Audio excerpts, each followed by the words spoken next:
Dubai के आसमान में हजारों लोगों की भीड़ के सामने जमीन पर आ गिरा भारत का गौरव तेजस। एक झटके में थम गई सबकी सांसें।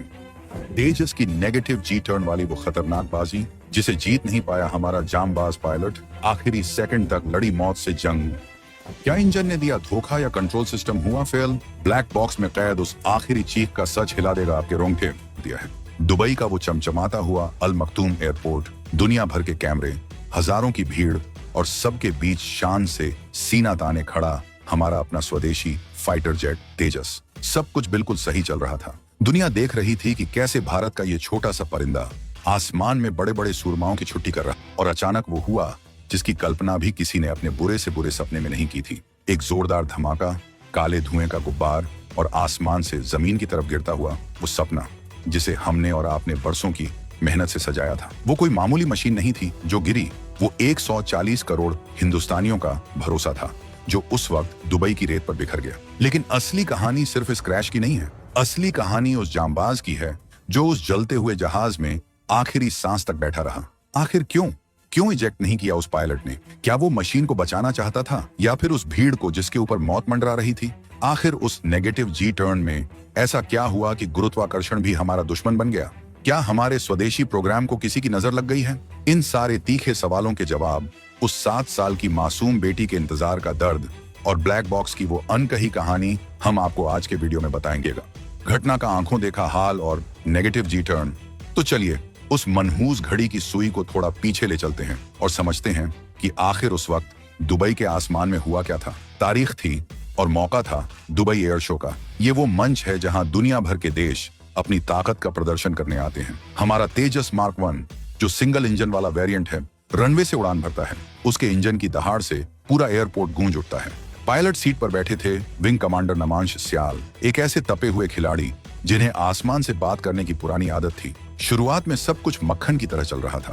तेजस हवा में कलाबाजियां दिखा रहा था जिसे देखकर नीचे खड़े विदेशी भी दांतों तले उंगली दबा रहे थे। इसे कहते हैं एरोबैटिक डेमोन्स्ट्रेशन सॉर्टी। लेकिन तभी एक ऐसा मोड़ आया जिसने पूरी बाजी पलट दी। एक्सपर्ट्स बता रहे हैं कि तेजस एक बहुत ही जटिल और खतरनाक करतब दिखा रहा था जिसे नेगेटिव जी टर्न कहते हैं। अब आप सोचेंगे कि भाई ये नेगेटिव जी किस बला का नाम है, तो इसे एकदम आसान सड़क छाप भाषा में समझिए।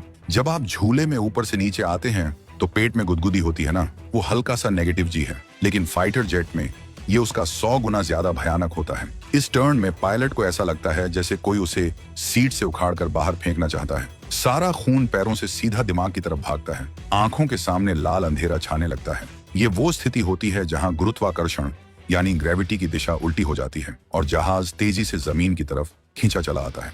बताया जा रहा है कि इसी टर्न के दौरान तेजस अपना संतुलन खो बैठा। सोचिए उस मंजर के बारे में जब हजारों फीट ऊपर एक पायलट अपने काबू से बाहर होते जहाज को सीधा करने के लिए कंट्रोल स्टिक से कुश्ती लड़ रहा होगा। जहाज में भयंकर कंपन हो रहा था। एक्सपर्ट्स का कहना है कि शायद इसी नेगेटिव जी के दबाव में या तो इंजन ने पावर छोड़ दी या फिर कंट्रोल सिस्टम जाम हो गया। वो आखिरी के कुछ सेकंड जब जहाज एक पत्थर की तरह नीचे गिर रहा था, वो किसी भी इंसान की रूह कंपा देने वाले थे। पायलट ने जहाज को बचाने की हर मुमकिन कोशिश की। उसने अपनी पूरी ताकत झोंक दी कि किसी तरह नौज नाक को ऊपर उठाया जा सके। लेकिन अफसोस, कुदरत को कुछ और ही मंजूर था। तेजस नेगेटिव जी के उस चक्रव्यूह से बाहर नहीं आ पाया और देखते ही देखते भारी भीड़ के सामने एक भयानक धमाके के साथ जमीन पर आ गिरा। वो नजारा इतना भयावह था कि देखने वालों की चीखें निकल गईं। अब बात करते हैं उस असली हीरो की जिसके जिगरे ने साबित कर दिया कि भारतीय वायुसेना के पायलट किस मिट्टी के बने होते हैं। विंग कमांडर नमांश स्याल। हिमाचल प्रदेश के कांगड़ा की वीर भूमि से आने वाला ये शेर तमिलनाडु के सुलूर एयरफोर्स स्टेशन पर तैनात था। ये कोई नौसिखिया पायलट नहीं थे बल्कि आसमान के पुराने खिलाड़ी थे। उनके घर में देशभक्ति का जज्बा कूट कूट कर भरा था। उनकी पत्नी खुद भी रिटायर्ड विंग कमांडर हैं। लेकिन दोस्तों, कलेजा तो तब मुंह को आता है जब पता चलता है कि उनकी एक 7 साल की नन्ही सी परी है जो शायद आज भी दरवाजे पर अपने पापा की राह देख रही होगी। हादसे के वक्त सबसे बड़ा सवाल ये उठता है कि विंग कमांडर सियाल ने इजेक्ट क्यों नहीं किया। फाइटर जेट में एक सिस्टम होता है, एक बटन दबाते ही सीट रॉकेट की तरह पायलट को लेकर बाहर हवा में फेंक देती है और पैराशूट खुल जाता है। उनके पास भी अपनी जान बचाने का वो रास्ता था। वो चाहते तो बटन दबाते और आज हमारे बीच जिंदा होते। लेकिन चश्मदीदों और हालात को देखकर ऐसा लगता है कि उन्होंने अपनी जान से ज्यादा वहां मौजूद हजारों लोगों की जान की परवाह की। जब जहाज बेकाबू होता है तो वो किसी रिहायशी इलाके या भीड़ पर गिर सकता है, विंग कमांडर सियाल आखिरी दम तक उस गिरते हुए लोहे के ढांचे को भीड़ से दूर खाली जगह पर ले जाने की कोशिश करते रहे।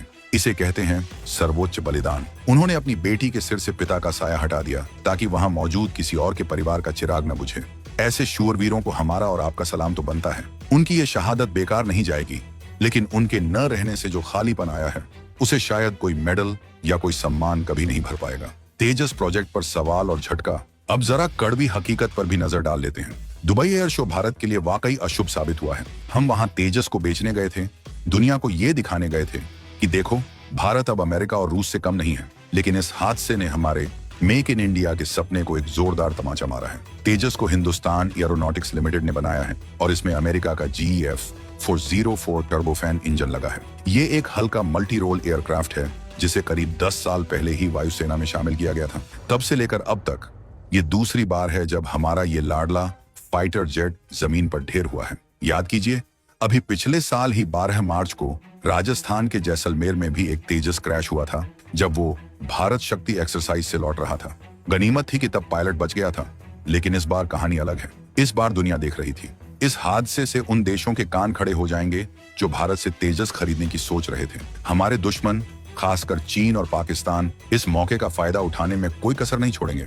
वो दुनिया को बताएंगे कि देखो, भारत का माल तो हवा में ही फेल हो जाता है। ये हमारे एक्सपोर्ट मार्केट के लिए एक बहुत बड़ा झटका है। आलोचक अब फिर से पुरानी फाइलों को खोलेंगे। सवाल उठेंगे कि क्या सिंगल इंजन वाले जेट्स पर इतना भरोसा करना सही है?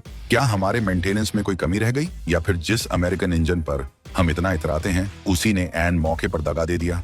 ये सवाल कड़वे हैं, लेकिन पूछना जरूरी है, क्योंकि बात हमारे सैनिकों की जान की है। हम अपनी सेना को उड़ते हुए ताबूत नहीं दे सकते। हालांकि हर नई तकनीक के साथ जोखिम जुड़ा होता है। दुनिया के बेहतरीन जेट्स भी क्रैश होते हैं, लेकिन जब बात देश की साख की हो तो हर एक गलती बहुत भारी पड़ती है। फिलहाल दुबई के उस रनवे पर इंडियन एयरफोर्स की टीम पहुंच चुकी है। वहां की एविएशन अथॉरिटी के साथ मिलकर मलबे का एक एक टुकड़ा बटोरा जा रहा है। सबकी नजरें उस ब्लैक बॉक्स पर टिकी हैं। ये नारंगी रंग का वो छोटा सा डिब्बा होता है जो जलता नहीं, टूटता नहीं, बस सच बोलता है। इसी के अंदर कैद है वो आखिरी बातचीत, वो इंजन का डेटा जो बताएगा कि उस 2:10 पर असल में क्या हुआ था। क्या वो कोई तकनीकी खराबी थी? क्या कोई पक्षी टकराया था? या फिर वो जानलेवा नेगेटिव जी का दबाव था जिसे मशीन झेल नहीं पाई? एक पुराने फाइटर पायलट ने नाम न छापने की शर्त पर बताया है कि ऐसे हादसों में अक्सर अचानक पावर लॉस या कंट्रोल सिस्टम का फेल होना ही मुख्य वजह होती है। लेकिन दोस्तों, क्या इस एक हादसे से हमें हार मान लेनी चाहिए? क्या हमें अपना तेजस प्रोजेक्ट बंद कर देना चाहिए?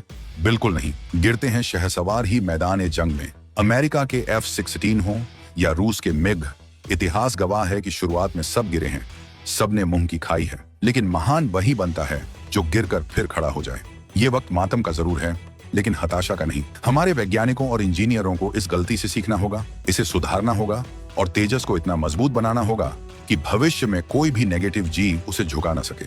विंग कमांडर सियाल की शहादत का सबसे बड़ा सम्मान यही होगा कि हम रुके नहीं, बल्कि और 2 गुनी ताकत से वापसी करें। तेजस फिर उड़ेगा और पहले से ज्यादा शान से उड़ेगा। आप क्या सोचते हैं? क्या सिंगल इंजन वाले जेट्स सुरक्षित हैं, या हमें अब डबल इंजन की तरफ ही जाना चाहिए? अपनी राय कमेंट्स में लिखिए।